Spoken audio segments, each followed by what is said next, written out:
Four Bodhisattva vows. Sentient beings are numberless. I vow to save them. Desires are inexhaustible. I vow to end them. The Dharmas are boundless. I vow to master them. The Buddha's way is incomparable. I vow to attain it. The 16 Bodhisattva Precepts. I take refuge in Buddha, the principle of enlightenment within. I take refuge in Dharma, the enlightened way of understanding and living. I take refuge in Sangha, the community of beings. I vow to avoid all action that creates suffering. I vow to do all action that creates true happiness. I vow to act with others always in mind. Not to kill, but to nurture life. Not to steal, but to receive what is offered as a gift. Not to misuse sexuality, but be caring and faithful in intimate relationships. Not to lie, but to be truthful. Not to intoxicate with substances or doctrines, but to promote clarity and awareness. Not to speak of others' faults, but to speak out of loving kindness. Not to praise self at the expense of others, but to be modest. Not to be possessive of anything, but to be generous. Not to harbor anger, but to forgive. Not to do anything to diminish the triple treasure, but to support and nurture it. Now, welcome. Please help yourself to the tea, make yourselves comfortable. You can spin around.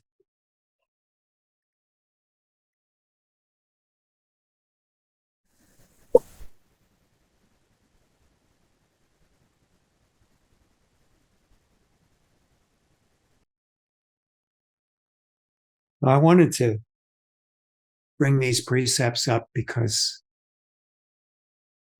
in order to protect ourselves in this world, in order to present our position in the world, in order to follow down the path of I, me, and mine, quite often we throw these right out the window.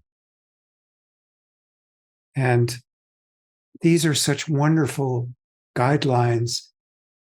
They're like a breath of fresh air. They give us a little bit of impetus to come back to who we really are, come back to this present bodhisattva being that is who we are.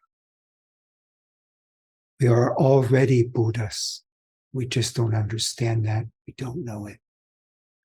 So we don't need to go somewhere. We don't need to become something.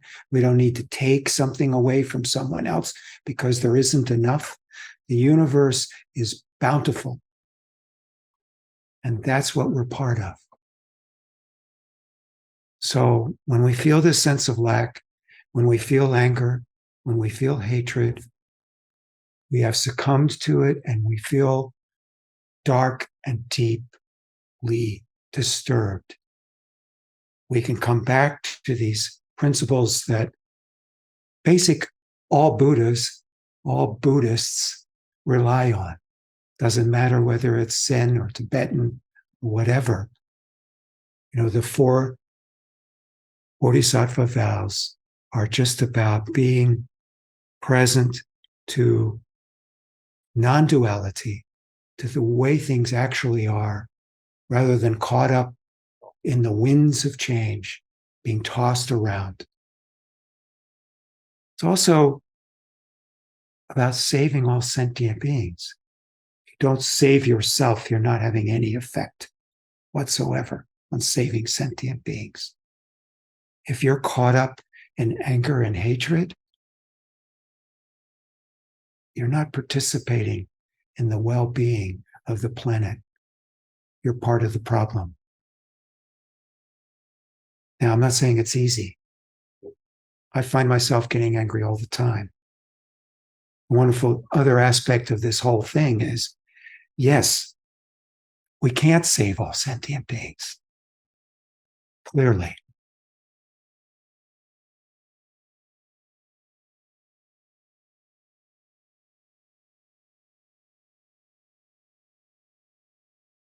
But if we do everything we can in our own lives to live a good life, to fix our own deluded views of how things are,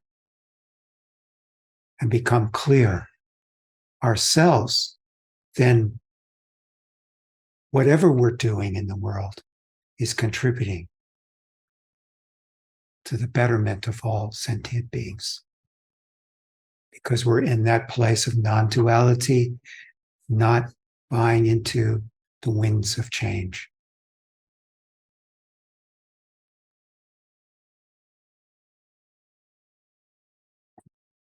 So I just wanted to kind of focus on what it is we do here. I didn't want to talk about current events. I don't want to bring the drama into our Zendo. I understand why you might want to talk about it, but I would rather give you the precepts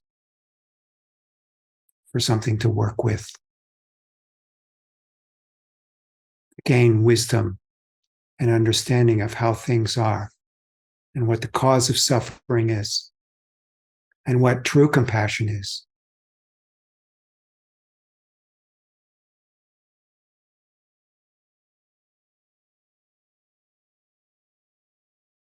As long as you hold on to I, me, and mind, you're not compassionate.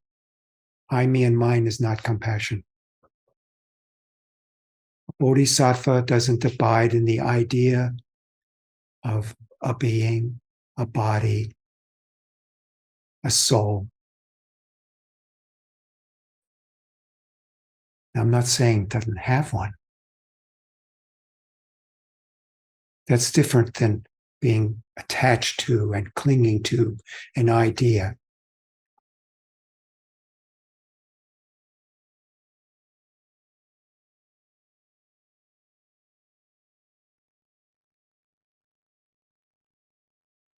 I always say when we sit, we're not trying to run away from anything.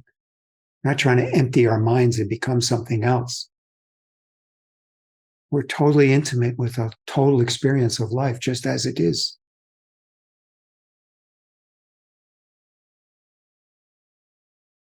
So I love these 16 precepts. These were put together by Norman Fisher of Everyday Zen, excuse me. And I think it's really beautiful.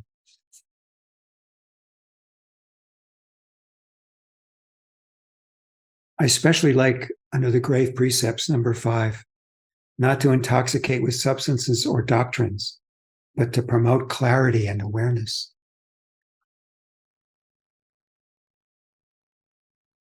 Usually I don't prepare any sort of talk. I just kind of let it flow and come. But all day I've been thinking about showing up here tonight. And what am I going to say? I mean, really, what can I say?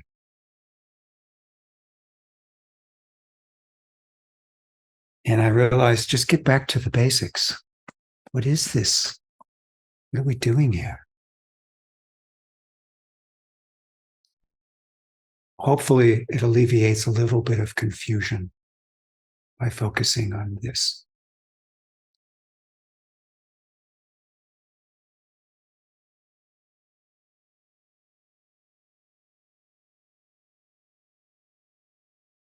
So here's another one for you, faith. Faith actually does play a big part in Buddhism.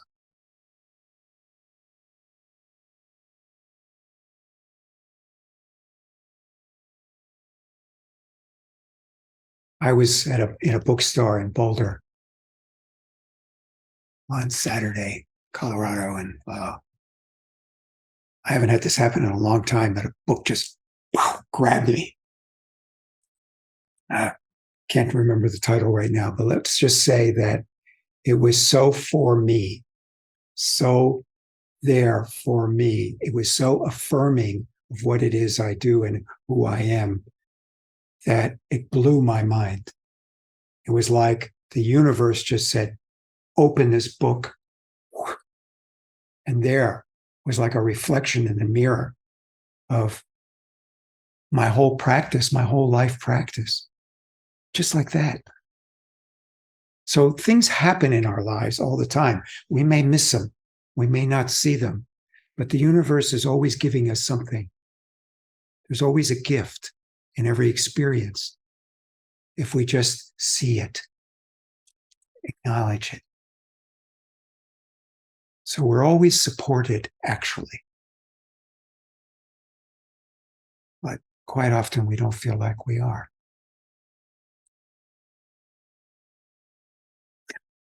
I mean, we talked earlier about loss. I lost a 16-year-old daughter. How can I say that that was a gift? But it was. After that loss, I totally understood what it means. Letting go is freedom.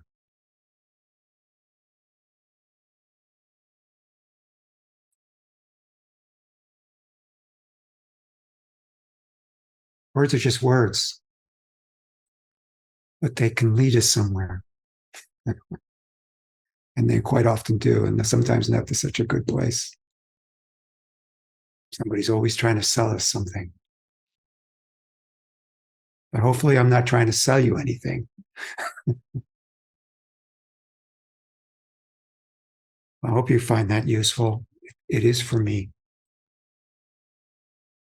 It's coming back to the basics. What are we doing here?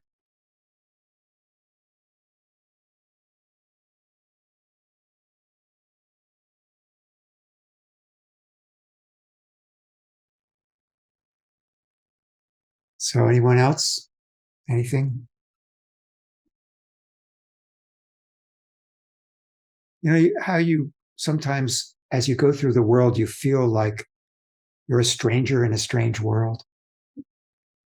All the pressures that you put on yourself to be a certain way, to become a certain person because of your upbringing and your karma and your blah, blah, blah. Yeah. Well, thanks for joining me tonight. It's good to see you. All righty, folks. Be well.